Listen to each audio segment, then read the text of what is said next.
लोक एंटरटेन होण्यासाठी काय करता? स्टँडअपला जाता, बिग बॉस पाहता, मे बी तुम्ही नाटकाला जाता. आम्ही लोक हिवाळी अधिवेशन भरवतो. तुम्हाला माहिती आहे हिवाळी अधिवेशन काय असते? मी तुम्हाला सांगते.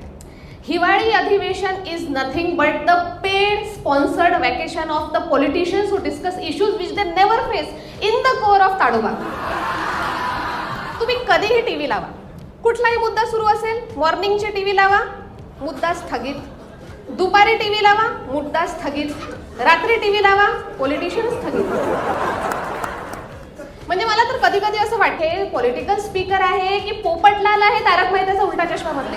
जे पाहन तेव्हा नुसतं कॅन्सल कॅन्सल कॅन्सल ना. एक खूप नाटक गाजलं होतं, त्याच्यामध्ये एक फेमस लाईन होती की कोणी घर देता का घर. तशीच सध्या विदर्भामध्ये एक फेमस लाईन गाजलेली आहे, कोणी बजेट देतं का बजेट. की आमच्याकडचे पॉलिटिशियन्स रिक्वेस्ट करत असतात की साहेब जरा आम्हाला बजेट द्या म्हणजे आम्ही आमचे चांगले कॉलेजेस बांधू. दुसरे नेता म्हणतात की कशाला पाहिजे बजेट, तुमचे पोरं तसंही तर शिकासाठी आमच्याच पुण्या मुंबईत येतात. बजेट मागितले की ते आम्हाला वेगळा विदर्भ देतो म्हणतात. महाराष्ट्रात वेगळा विदर्भ मिळेल की नाही याची खात्री नाही, पण पुण्यातून मात्र वेगळा विदर्भ नक्कीच होऊ शकतो.